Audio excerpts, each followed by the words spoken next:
America ने पिछले हफ्ते रूस की सरकारी तेल कंपनी के जिन 14 ऑयल टैंकर्स पर प्रतिबंध लगाया था, उनमें से 3 ऑयल टैंकर्स ऐसे भी हैं जिनके जरिए रूस से भारत को तेल की सप्लाई होती है। अमेरिका के इस कदम से भारत में रूसी कच्चे तेल की सप्लाई प्रभावित हो सकती है।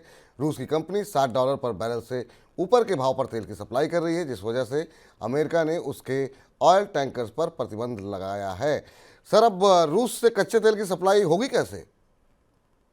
देखिए, प्रतिबंधों का दौर लौट आया। हमने विस्तार से मनी सेंट्रल में चर्चा की थी कि प्रतिबंधों का पूरा चक्र पूरा होने के बाद अमेरिका और यूरोपीय समुदाय के देश अब उन देशों पर निगाह लगाएंगे, भारत और चीन पर, जिन्होंने इस युद्ध के दौरान प्रतिबंधों को तोड़ने में रूस की मदद की है, रूस से सामानों का आयात किया है। और अब ऑयल कंपनियों पर सीधे प्रतिबंध लगने शुरू हो गए हैं। यहाँ से ये शुरुआत है। यहाँ से इसके बाद हमें देखना होगा कि और कौन सी ऐसी कंपनियां हैं जो भारत और चीन के साथ ट्रेड कर रही हैं, जिन पर आने वाले समय में प्रतिबंध आते हैं, और बैंक्स भी उनमें शामिल हो सकते हैं। लेकिन इधर हाल फिलहाल में रूस से भारत की कच्चे तेल की आपूर्ति कम हुई है।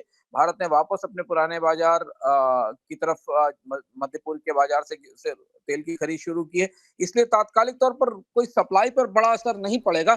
लेकिन हाँ, ये है कि भारत और रूस के रिश्तों में जिस तरीके की गर्मजोशी हमें युद्ध के दौरान दिखाई दी थी, उस पर सख्ती और उस पर कार्यवाही जरूर होती दिखाई दे रही जी। सर, एक और अपडेट है यहाँ पर कि रूस जो है वो गैसोलीन पर के एक्सपोर्ट पर जो है रोक लगाने पर विचार कर रहा है, और इस पर विचार हो सकता है, इस पर फैसला हो जाए जल्दी। तो ये क्या भारतीय तेल कंपनियों के लिए कोई अपॉर्चुनिटी यहाँ पर दिखाई दे रही है आपको? है।